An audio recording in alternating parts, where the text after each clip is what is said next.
Welcome to Sherin's kitchen. இன்றைக்கி நம்ம கிச்சனில் சிக்கன் பிரியாணி ரெசிபி பண்ண போகிறோம். பிரியாணி வந்து நம்ம எப்போவுமே ஒரே மாதிரி நம்ம கிச்சனில் வேறு மாதிரி பிரியாணி பண்ணுவோம், நம்மூர் ஸ்டைலில் பிரியாணி பண்ணுவோம்.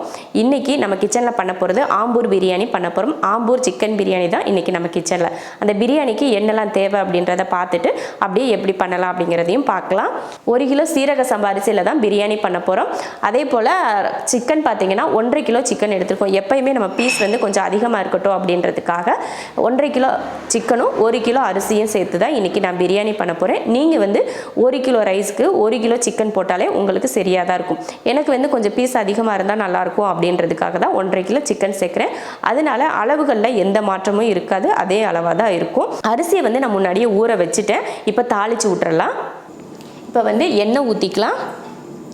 ஒரு 200 மில்லி எண்ணெய் ஊற்றிக்கோங்க. 1 கிலோவுக்கு சரியாக இருக்கும்.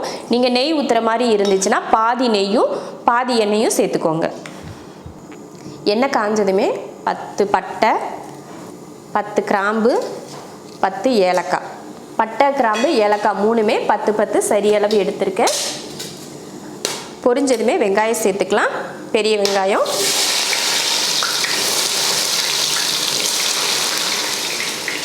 கால் கிலோ பெரிய வெங்காயம் சேர்த்துருக்கேன்.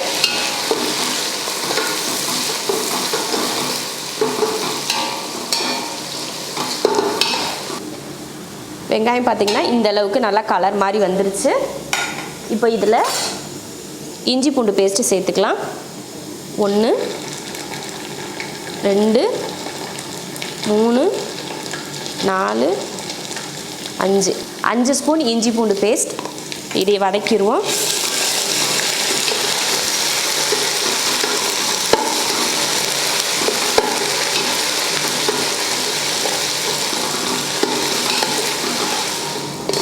இஞ்சி பூண்டு பேஸ்ட்டு போட்டு பச்சை வாடை போனதுக்கப்புறம் தக்காளி சேர்த்துக்கலாம். நான் வந்து 200 கிராம் தக்காளியை குட்டியாக கட் பண்ணியிருக்கேன், அதை சேர்த்துடலாம்.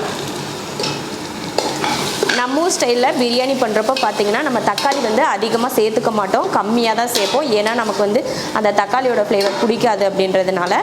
ஆனால் ஆம்பூர் பிரியாணியில் பார்த்திங்கன்னா தக்காளி கொஞ்சம் அதிகமாகவே சேர்த்துப்பாங்க.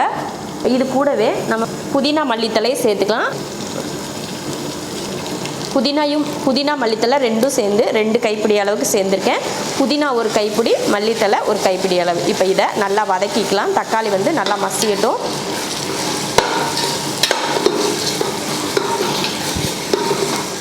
பாருங்கள், தக்காளி வந்து இந்த அளவுக்கு வதங்கிருச்சு. இப்போ இதில் மிளகாத்தூள் சேர்த்துடலாம். 3 ஸ்பூன் மிளகாத்தூள். உங்கள் காரத்தை பொறுத்து நீங்கள் மிளகாத்தூள் சேர்த்துக்கோங்க. மிளகாத்தூள் சேர்க்கலை அப்படின்னா நீங்கள் வந்து மிளகாயை வந்து நல்லா ஊற வச்சு அரைச்சி பேஸ்டாக்கி இது போல் சேர்த்துக்கோங்க.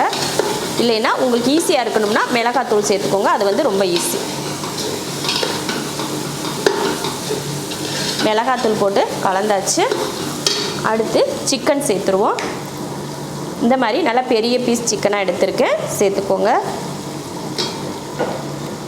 பிரியாணிக்கு எப்போவுமே பெருசாக இருந்தால் தான் நல்லாயிருக்கும் பீஸ், அதனால தான் நம்ம வீட்டில் பெருசாகவே எடுத்திருக்கோம்.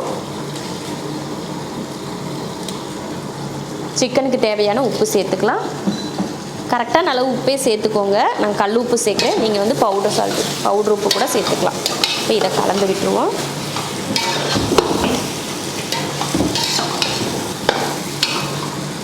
இப்போ இதில் தயிர் சேர்த்துக்கலாம். இப்போ தயிர் கொஞ்சம் சேர்த்துக்கலாம். 200 கிராம் தயிர் சேர்த்துக்கிறேன்.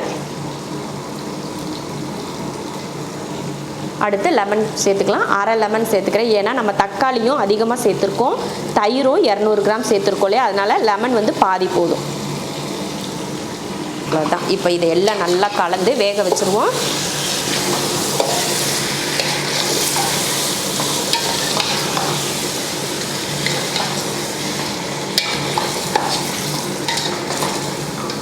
ஒரு 5 நிமிஷத்துக்கிட்ட நல்லா கலந்து வேக வச்சுட்டு அதுக்கப்புறமா இதில் கொஞ்சம் தண்ணி சேர்த்து வேக வச்சுக்கலாம்.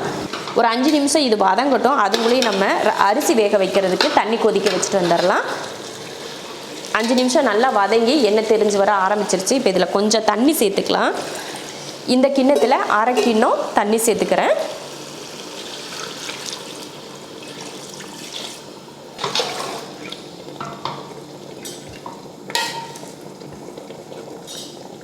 அவ்வளோதான், தண்ணி சேர்த்தாச்சு. இது நல்லா ஒரு 5 நிமிஷத்துக்கு கொதித்து வேகட்டும். இப்போ எதுக்காக இந்த கிண்ணத்தில் அரை கிண்ணம் தண்ணி ஊற்றினேன் அப்படின்னு நினச்சிங்கன்னா, நம்ம எப்பயுமே உங்களுக்கு எல்லா வீடியோலையும் நீங்கள் பார்த்துருப்பீங்க, 1 கிலோ அரிசி இந்த கிண்ணத்தில் கரெக்டாக இந்த அளவுக்கு இருக்கும். அது உங்கள் எல்லாருக்குமே நம்ம சேனலை அடிக்கடி பார்க்குறவங்களுக்கு தெரிஞ்சிருக்கும்.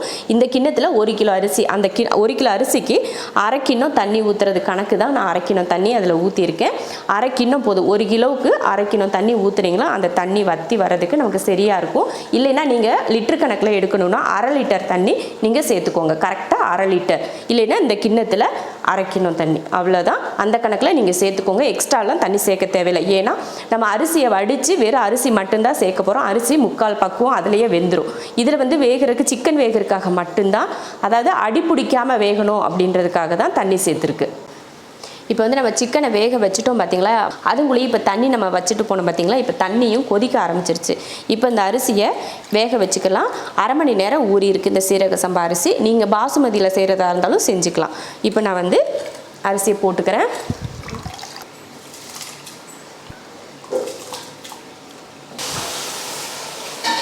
அரிசி போட்டாச்சு. இதில் உப்பு சேர்த்துக்கலாம். இப்படி கையில் இப்படி எடுத்தால் ஒரு கை அளவுக்கு உப்பு சேர்க்குறேன். உப்பு போட்டு கலந்து விட்டுக்கோங்க. ஒரு 3 நிமிஷம் இல்லைன்னா 4 நிமிஷம் மாதிரி வேக வச்சுக்கோங்க. நீங்கள் எடுத்து பார்க்குறப்போ 3/4 பக்குவத்துக்கு வெந்திருக்கணும். அந்தளவுக்கு நீங்கள் எடுத்துக்கணும். பாருங்கள், அரிசி கொதித்து நல்லா இந்த மாதிரி வெந்துருச்சு. அரை பக்குவம் இல்லைன்னா 3/4 பக்குவம் கூட நீங்கள் எடுத்துக்கலாம். அரை பக்குவமே உங்களுக்கு கரெக்டாக இருக்கும். அரை வேக்காடு வெந்தாலே போதும். இப்போ இந்த தண்ணியை வடிச்சிடலாம். அரிசியில் தண்ணியை வடித்து எடுத்தாச்சு. இப்போ இங்கே சிக்கன் கிரேவி பார்த்திங்கன்னா நம்ம ஊற்றின தண்ணியெல்லாம் வற்றி நல்லா எண்ணெய் பிரிஞ்சு வர ஆரம்பிச்சிருக்கு. இப்போ இதில் அரிசியை சேர்த்துருவோம். இதுக்கு மேலே நம்ம எதுவுமே சேர்க்க தேவையில்லை. இதுக்கு மேலே அரிசி எடுத்து போட்டுடலாம்.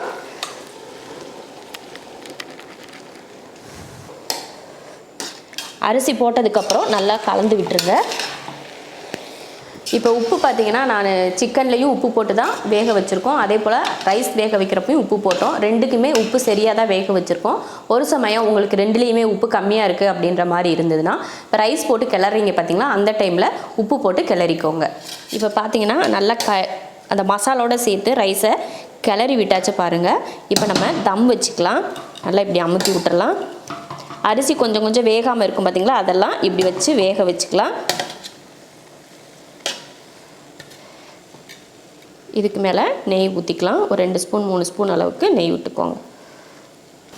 அதுக்கு மேலே ஒரு வாழை இலை போட்டுக்கோங்க. போட்டு மூடி வச்சிடலாம். இப்போ மூடிடலாம். இப்போ தம் வைக்கிறதுக்காக தோசைக்கல் வச்சுருக்கேன். அது கொஞ்சம் சூடாயிருச்சு. இப்போ இதில் பிரியாணியை தூக்கி வச்சிடலாம். வச்சுட்டு ஒரு 10லேருந்து ஒரு 15 நிமிஷம் கிட்ட தம் வச்சுக்கலாம். அதுக்கப்புறம் ஓப்பன் பண்ணி பார்க்கலாம். இப்போ தம் வச்சு 10 நிமிஷம் ஆச்சு. இப்போ எடுத்து பார்க்கலாம்.